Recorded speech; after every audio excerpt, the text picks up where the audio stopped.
मध्य भारत में स्वागत है आपका। मैं हूं आपके साथ रहीम अहमद खान। नजर डालेंगे मध्य प्रदेश छत्तीसगढ़ की तमाम बड़ी खबरों पर। आगाज हेडलाइंस के साथ करेंगे। सुर्खियों को पेश करने में ताउन किया है डॉक्टर ऑर्थो ऑयल के साथ साथ डॉक्टर ऑर्थो कैप्सूल्स साथ लेना ना भूलें। सीएम विष्णुदेव साय कैबिनेट की बैठक 8 जुलाई को। धान, कृषि ऋण और अनुपूरक बजट पर फैसलों के आसार।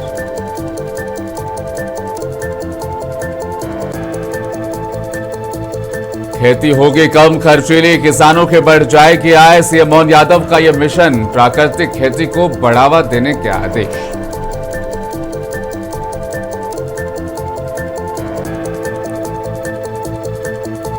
राम मंदिर चंदा चोरी मामले में भोपाल में महिला कांग्रेस का हल्ला बोल। सड़क पर उतरी महिला कांग्रेस, भजन कीर्तन कर बीजेपी पर साधा निशाना।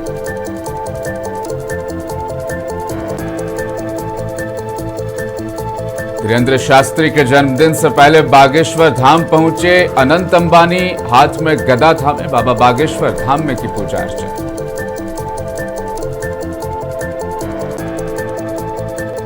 और मानसून का कदर। मध्य प्रदेश में आईएमडी का पहला रेड अलर्ट जारी। छत्तीसगढ़ में भी लगातार 2 दिन तक बरसेंगे बदरा। कई जिलों में भारी बारिश की चेतावनी।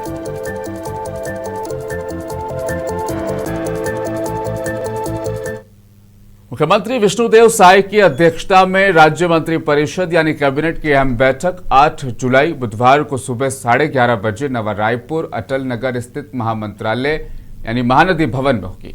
मानसून सेशन और खरीफ सीजन के बीच होने जा रही इस बैठक पर किसानों से लेकर सरकारी विभागों की नजरें टिकी है। माना जा रहा है कि बैठक में धान उत्पादन, कृषि ऋण, बीज की उपलब्धता, अनुपूरक बजट और विधानसभा में पेश किए जाने वाले महत्वपूर्ण विधायी प्रस्तावों पर चर्चा के साथ कई अहम फैसले लिए जा सकते हैं। सूत्रों के मुताबिक कैबिनेट बैठक में खरीफ सीजन को देखते हुए किसानों से जुड़े मुद्दे प्रमुखता से उठेंगे। धान की खेती के लिए कृषि ऋण वितरण की स्थिति, सहकारी समितियों के जरिए से ऋण उपलब्धता और प्रमाणित बीजों की आपूर्ति की समीक्षा की जाएगी। सरकार यह भी देखेगी कि कहीं किसी जिले में बीज या खाद की कमी तो नहीं और जरूरत पड़ने पर अलग से इंतजाम भी किए जा सकते हैं। मध्य प्रदेश के मुख्यमंत्री मोहन यादव ने मंत्रालय में किसान कल्याण वर्ष 2026 के तहत किसानों के लिए संचालित योजनाओं और गतिविधियों का जायजा लिया। बैठक में उन्होंने अधिकारियों को निर्देश दिया कि खेती की लागत कम करें, किसानों की आय को बढ़ाया जाए और कृषि को फायदेमंद सौदा बनाया जाए। सभी योजनाओं का मिशन मोड में प्रभावी क्रियान्वयन भी सुनिश्चित किया जाए। मुख्यमंत्री ने अधिकारियों से कहा कि ज्यादा से ज्यादा पात्र किसानों से सीधे संवाद कर उन्हें शासन की योजनाओं का फायदा दिलाया जाए।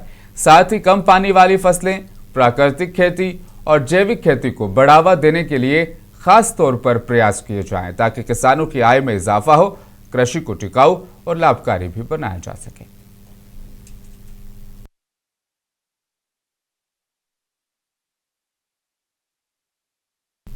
छत्तीसगढ़ के सीएम विष्णुदेव साय ने रायपुर में आयोजित राज्य स्तरीय सहकारी सम्मेलन से खिताब करते हुए कहा कि सहकारिता ग्रामीण अर्थव्यवस्था की मजबूत नींव है और किसानों को आत्मनिर्भर बनाने में इसकी महत्वपूर्ण भूमिका है।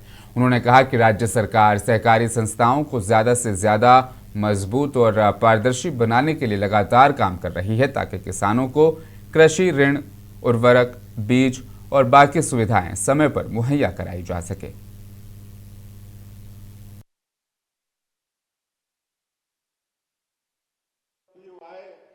तो नक्सलवाद के साथ साथ ही सहकारिता पर भी उन्होंने चिंता की, सहकारिता की भी उन्होंने बैठक ली और इस तरह से आज सहकारिता पर भारत सरकार का जोर है और हम लोग प्रदेश से भी काफी उसमें मेहनत कर रहे हैं। हमारे केदारनाथ गुप्ता बताए हैं कि कैसे 2 साल में मात्र हमारे सहकारिता के क्षेत्र में यहाँ पर विकास हुआ है।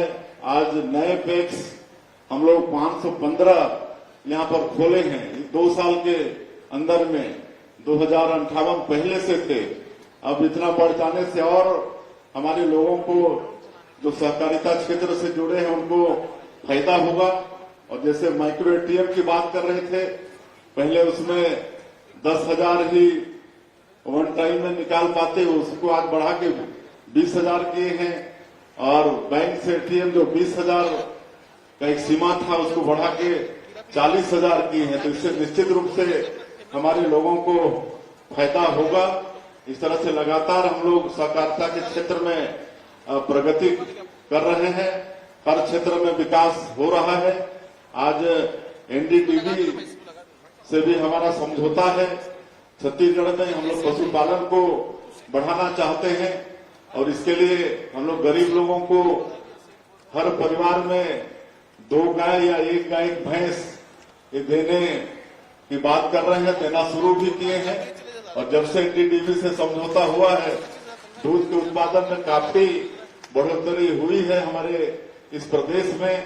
और नक्सलवाद जब समाप्त हुआ है तो बस्तर क्षेत्र में आप सबको मालूम है कि वहां सैकड़ों तरह के फॉरेस्ट प्रोड्यूस हैं, उनका भी हम लोग वैल्यू एडिशन करा के लोगों को आर्थिक रूप से रोजगार से जोड़ने का काम।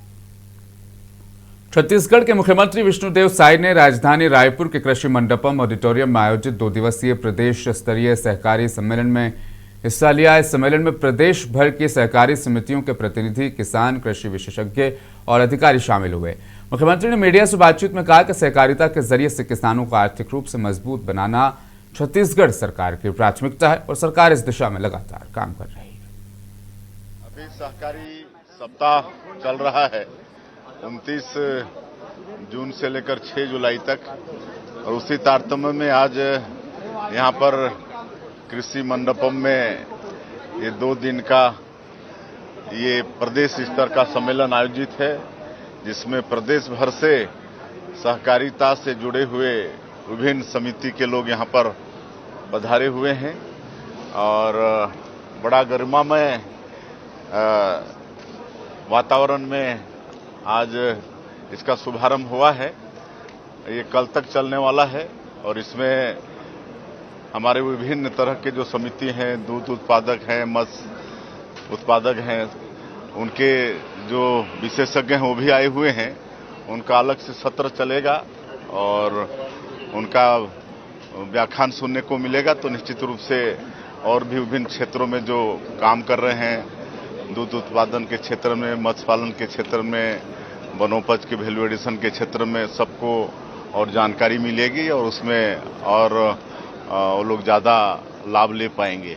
और ऐसे समय में हमारे प्रदेश के सहकारिता मंत्री श्री केदार कश्यप जी, हमारे अपेक्स बैंक के चेयरमैन केदारनाथ गुप्ता जी सहित हमारे निगम मंडल के चेयरमैन और विभाग के अधिकारी सबकी उपस्थिति में ये सम्मेलन।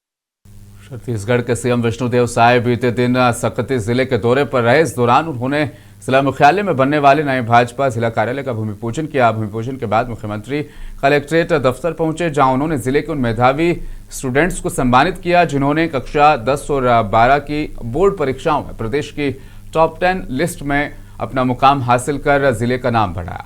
कलेक्ट्रेट परिसर में आयोजित सम्मान समारोह में मुख्यमंत्री विष्णुदेव साय ने प्रतिभाशाली विद्यार्थियों को प्रशस्ति पत्र और मोमेंटो देकर उनके उज्जवल भविष्य की शुभकामनाएं उन्हें दी। उन्होंने कहा कि प्रदेश सरकार शिक्षा के क्षेत्र में अच्छा परफॉर्म करने वाले स्टूडेंट्स को लगातार प्रोत्साहित कर रही है और ऐसे छात्र छात्राएं अन्य विद्यार्थियों के लिए भी प्रेरणा का स्रोत बनते हैं।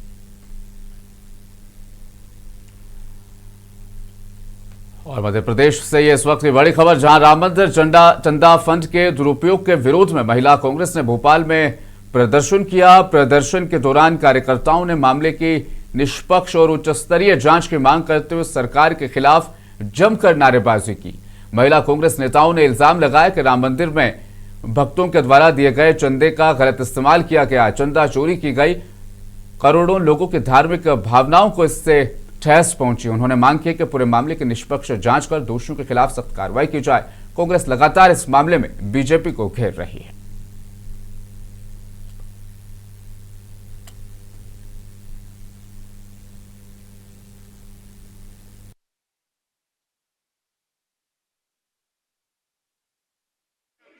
प्रदर्शन कर रहे चोरों के खिलाफ। अयोध्या में श्री रामचंद्र जी विराजमान हैं, उनके चढ़ावे की चोरी हुई है। इससे बड़ा दुर्भाग्य कुछ नहीं हो सकता। बीजेपी सरकार जिनके नाम पर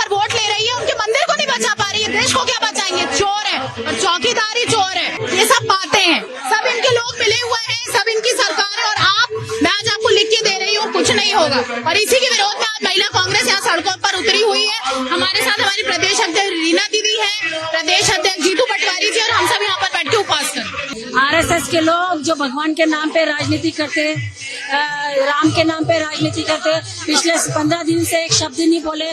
भगवान करे उनको सद्बुद्धि दे, उनको बोले कि जिनने चंदा चोरी करी है उन पे कार्रवाई करे। क्यों डर रहे हो कार्रवाई करने से चंपत राय पे? क्यों उनका अभी तक वो अभी ट्रस्ट में सदस्य बने हुए हैं, क्यों नहीं उनको हटाया गया है? आपको क्या डर है? ये जनता पूछना चाहती है, मध्य प्रदेश महिला कांग्रेस पूछना चाहती है कि किसका डर है जो आप कार्रवाई नहीं कर रहे चंपत राय पे? हमारा ये जो यज्ञ है, ये जो उपवास है, ये सिर्फ और सिर्फ मोदी जी को, भाजपा को सद्बुद्धि दे कि भगवान के नाम पे आपने जो वोट ले, और अब 15 दिन पहले, वो बल्कि मैं बोलूंगी जब से मंदिर बना है तब से आपने नोट भी लिए भगवान के नाम से। छत्तीसगढ़ से भाजपा सांसद बृजमोहन अग्रवाल ने बड़ा बयान दिया है। बृजमोहन अग्रवाल उस जेपीसी के मेंबर हैं जिसे प्रधानमंत्री और मुख्यमंत्री को पद से हटाने से जुड़े प्रावधानों वाले विधेयक पर रिपोर्ट तैयार करनी है। ये समिति 17 जुलाई को प्रस्तावित बैठक में विधेयक पर अपनी रिपोर्ट को अंतिम रूप देकर मंजूरी देने जा रही है। कल जेपीसी की बैठक हुई दिल्ली में, क्या बातें वहां पर तय हुई उस पर सांसद बृजमोहन अग्रवाल ने जानकारी दी है, सुनिए आप भी। 17 जुलाई को रिपोर्ट को फाइनल करना है और उसके लिए बैठक होगी। उस जेपीसी में मैं भी हूं और कल उसकी बैठक हुई है और सबके अब एविडेंस पूरे हो गए हैं। अब उसकी फाइनल रिपोर्ट तैयार होगी। ये अभी तो सदन चला ही नहीं है, सदन जब चलेगा तब बातचीत होगी। वो कुछ भी कहते रहे उससे कुछ नहीं होता। सरकार देश के हित में जो भी निर्णय है वो सब निर्णय करेगी। देखिए 3 साल से लगातार कोशिश कर कि किसी न किसी तरीके से उसका समाधान हो जाए, और मैंने पूर्व में भी पत्र लिखा था कि वो 27 एकड़ जमीन में से 17 एकड़ में विधायक का घर बन जाए और बाकी को समाधान किया जाए। जिन अधिकारियों ने बातचीत करने के बाद उसको तोड़ा है बिना विश्वास में लिए, उन अधिकारियों के खिलाफ में कार्रवाई होनी चाहिए, एक्शन होना चाहिए। अब वो अपनी राजनीति करते रहें, उससे नहीं है, परंतु अधिकारियों ने बातचीत होने के बाद, क्योंकि मेरे साथ शाम को ही मीटिंग हुई है और मीटिंग होने के बाद मैं दिल्ली गया हूं और मैंने कहा था कि बरसात में हम इसको नहीं तोड़े तो अच्छा होगा और कोई हमको बीच का रास्ता निकालना चाहिए और इसका समाधान करना चाहिए। देखिए कांग्रेस तो अब डूबती हुई पार्टी है और लोगों को अब ये लगने लगा है कि कांग्रेस में ना ही कोई नेता है, ना ही कोई नेतृत्व है, ना ही नीति है, और इसलिए धीरे धीरे कांग्रेस को लोग छोड़ते जा रहे हैं। तो अच्छे लोग। केंद्रीय श्रम मंत्रालय ने जानकारी दी है कि रायपुर में क्षेत्रीय श्रम आयुक्त ने 2610 कर्मचारियों से जुड़े विवाद को सुलझा दिया है। छत्तीसगढ़ ग्रामीण बैंक में होने वाली हड़ताल को रोक दिया है। ये विवाद all India regional rural bank employees association की छत्तीसगढ़ इकाई के द्वारा लंबे समय से मांगों को लेकर 29 जून 2026 को एक दिन की प्रस्तावित हड़ताल के आह्वान के बाद शुरू हुआ था। रायपुर के केंद्रीय श्रम आयुक्त द्वारा बैंक प्रबंधन और कर्मचारी संघों के प्रतिनिधियों के साथ लंबी सुलह के बाद हड़ताल वापस ले ली गई।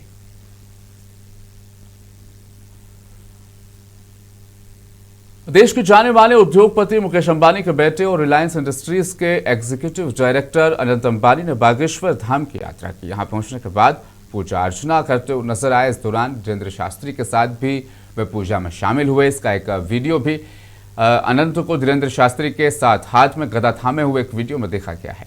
बताते चलें, कुछ दिन पहले अनंत अंबानी ने आंध्र प्रदेश के तिरुमला तिरुपति मंदिर में भी भगवान वेंकटेश्वर के दर्शन किए थे। इस दौरान उन्होंने वहां की सालों पुरानी धार्मिक परंपरा का पालन करते हुए अपने केश भी दान किए। तिरुमला में केश दान को धार्मिक परंपरा का हिस्सा माना जाता है। अनंत की इस यात्रा और केश दान की तस्वीरें सोशल मीडिया पर तेजी से वायरल है।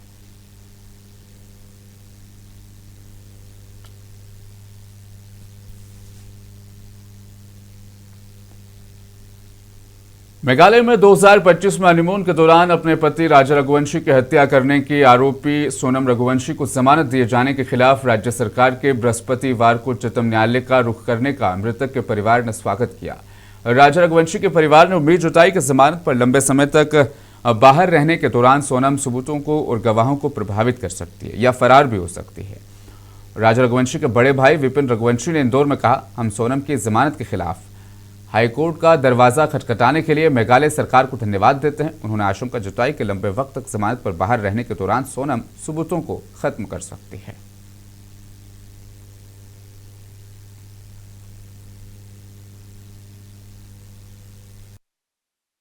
देखिए, इसमें अभी सोनम रघुवंशी की जमानत खारिज करने के लिए जो है मेघालय सरकार द्वारा जो है इसमें याचिका लगाई गई थी सुप्रीम कोर्ट में, और उसमें अभी जो है इसको अभी अगली तारीख दी गई इसमें अगली सुनवाई दी गई इसमें।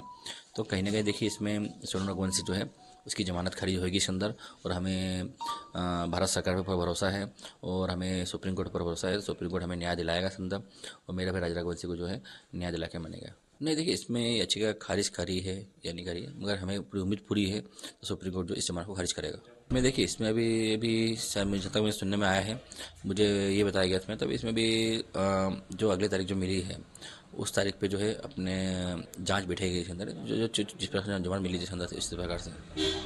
नहीं, देखिए इसमें भी मुझे पूरी कंफर्म नहीं उसमें हुआ है, तो सिंगल बेंच से जमानत तारीख बढ़ेगी आगे गई है, डबल बेंच से गई, क्योंकि जहाँ तक जो भी है, मगर इसमें सिंगल बेंच हो या डबल बेंच हो जो भी हो उसमें हो, मगर इसमें सुप्रीम कोर्ट जो है इसको गंभीरता से देखते हुए जो है इसकी जमानत खारिज करेगा।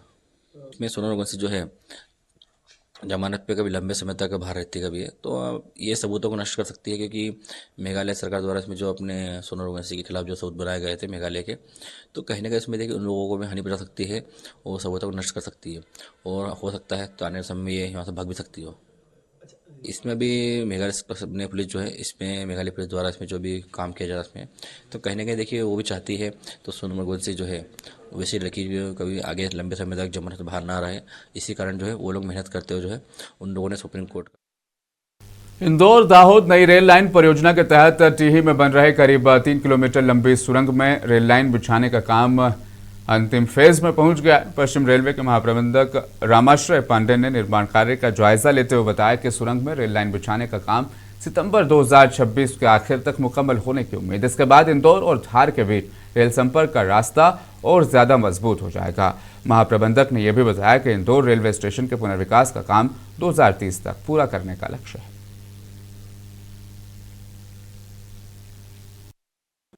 इस इंदौर क्षेत्र के सभी जितने भी वर्क चल रहे हैं, जो वेस्टर्न रेलवे के कंस्ट्रक्शन डिपार्टमेंट हो या अन्य डिपार्टमेंट कर रहा, उन सभी कार्यों को देखे हैं। इसमें इंदौर स्टेशन के रीडेवलपमेंट का वर्क हो, आपका जो ब्रिज है शास्त्री ब्रिज उसके बारे में यार्ड रिमॉडलिंग, आपका लक्ष्मीबाई नगर जो नई बिल्डिंग बनी है और स्टेशन का जो रीडेवलपमेंट हो रहा है उस कार्य को, इसके अलावा Omkareshwar road station, Narmada bridge और टीही टनल जो इंदौर दाहोद नई रेल लाइन का एक महत्वपूर्ण पार्ट है, जो अब पूर्णता की ओर अग्रसर भी है। आप उज्जैन के आसपास के स्टेशन देखेंगे तो हर जगह काम हो रहा है। मैं यहाँ पर जब आया था मई फर्स्ट वीक में, सबसे पहले उज्जैन के चारों तरफ के स्टेशन पर जाकर काम देखा था, तो वहाँ पर काफ़ी काम चल रहा है। और नंबर ऑफ ट्रेन जो हैं वो हमने बनाया हुआ है, वो डीआरएम साहब आपको पीआरओ के माध्यम से अलग से दे देंगे। अभी उसमें वही बोल रहा हूँ ना कि जो हमारा फॉरेस्ट कटिंग का परमिशन नहीं मिला है, मतलब पेड़ों का कट जो पाताल पानी से आगे कालाकुंड के और आगे तक जाएगा, उसमें हमें पेड़ काटने की परमिशन नहीं मिली है। आज हम लोगों ने माननीय मंत्री जी से भी रिक्वेस्ट किया कि आप भी थोड़ा सा मदद कर दीजिए रेलवे की, तो अभी नहीं मिली ट्रेन, अभी पेड़ काटने की परमिशन नहीं मिली। लाइन तो 40 किलोमीटर है, लेकिन फॉरेस्ट एरिया उसमें कितना है ये। मध्य प्रदेश के डिंडौरी जिले के शिकारी टोला गांव में सरकारी स्कूल की नई इमारत नहीं बनने पर ग्रामीणों ने खुद ही स्कूल बनाने का फैसला लिया है। गांव के लोगों का कहना है कि पुरानी स्कूल भवन जर्जर होने के चलते कुछ साल पहले तोड़ दी गई थी, लेकिन नई इमारत अब तक नहीं बन सकी। इसके बाद गांव के हर परिवार ने 500 रुपए का योगदान दिया और ग्रामीणों ने श्रमदान कर स्कूल का निर्माण शुरू कर दिया। फिलहाल गांव के 52 बच्चे किराए के एक छोटे से मकान में पढ़ाई कर रहे हैं, जहां सभी कक्षाओं के बच्चों को एक ही कमरे में बैठकर पढ़ना पड़ रहा है। अब पूरे गांव ने मिलकर अपने बच्चों के बेहतर भविष्य के लिए स्कूल खुद ही बनाने की जिम्मेदारी ले ली है। ग्रामीणों को उम्मीद है कि बारिश से पहले स्कूल का निर्माण पूरा हो जाएगा और बच्चों को जल्दी सुरक्षित भवन में पढ़ाई का मौका मिलेगा।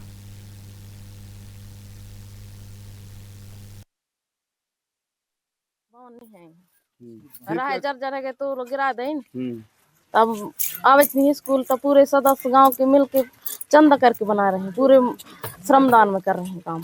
हमारा स्कूल जब हम लोग पढ़ते थे तब उसमें दरारें आती थी, बहुत से दरार थी और पानी टपकता था, इसलिए हम लोग वहाँ पे अच्छे से शिक्षा ग्रहण नहीं कर पाते। अभी तो बहुत बुरा स्थिति है, हम लोग दूसरे किराए के घर पे रह रहे हैं, जबकि और वो घर वाले दूसरा घर तक बना रहे हैं और हम लोग ये किराए से घर से निकलना चाहते हैं और अपने स्कूल में खुद बैठकर पढ़ना चाहते हैं। हम लोग 52 बच्चे हैं और यहाँ पे हम लोग को बैठने का जगह ही नहीं बनता, छोटे छोटे बच्चे भी आते हैं। यहाँ पर स्कूल नहीं है, ये सबसे बड़ी समस्या है। यहाँ बच्चों को बैठने की व्यवस्था नहीं है।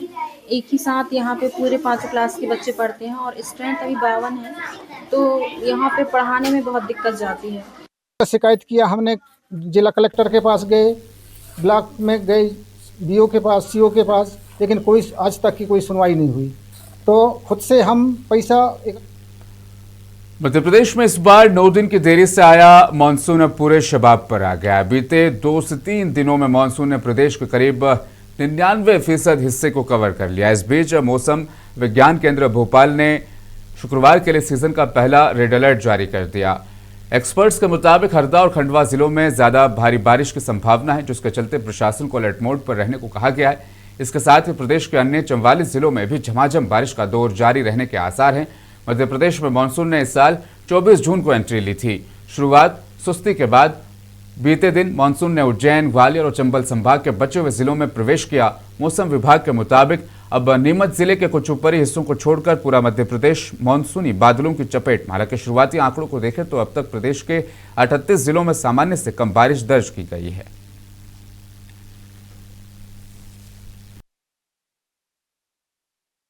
जो दक्षिण पश्चिम मानसून है उसमें लगातार इसका एडवांसमेंट का जो है हम लोग मॉनिटर कर रहे हैं, उसके बारे में अपडेट दे रहे हैं। कल भी मानसून ने एडवांसमेंट किया था, आज भी जो कुछ और क्षेत्र है मुख्य रूप से जो हरियाणा का और पूर्वी राजस्थान का, उसमें भी मानसून ने कुछ और क्षेत्र में एडवांसमेंट किया है।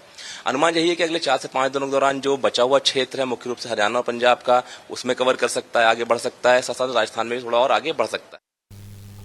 तो मध्य प्रदेश के कई जिलों में झमाझम बारिश हो रही है, जिसके बाद नदी नाले भी उफान पर आ गए। इस दौरान उज्जैन के इंगोरिया थाना इलाके के गांव लोधा में सहायक सचिव नाले में बह गए, जिनका अब तक कोई सुराग नहीं लग पाया है। तो वहीं एक युवक रपट पुलिया पार करने के दौरान बाइक सहित पानी के तेज बहाव के साथ बह गया। गनीमत रही कि वह तैरना जानता था, तैर कर बाहर वापस लौटा, लेकिन सचिव का अब तक कोई पता नहीं चल पाया है।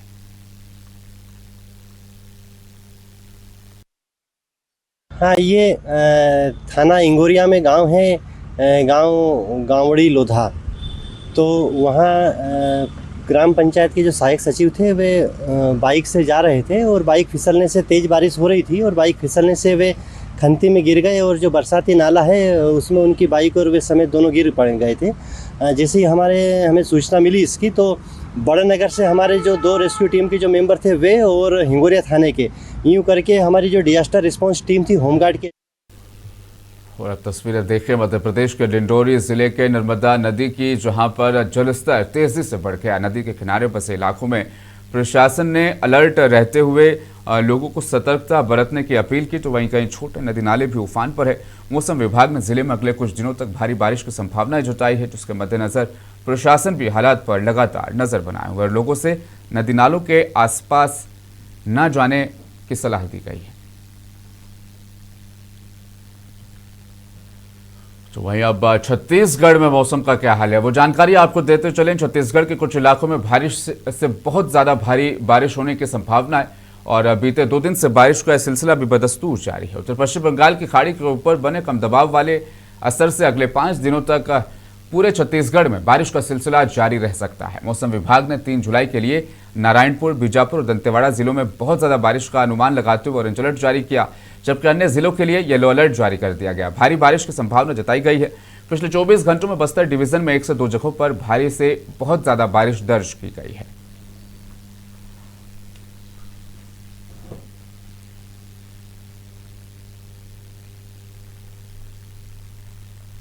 मध्य प्रदेश के देवास में पुलिस ने अवैध हथियारों की तस्करी करने वाले एक बड़े नेटवर्क का खुलासा किया। पुलिस ने एक ही रात में शहर के 4 अलग अलग जगहों पर दबिश देकर 5 आरोपियों को गिरफ्तार किया। आरोपियों के कब्जे से 14 अवैध पिस्टल, 5 जिंदा कारतूस और हथियारों के सप्लाई में इस्तेमाल होने वाले अन्य सामान बरामद किए गए हैं।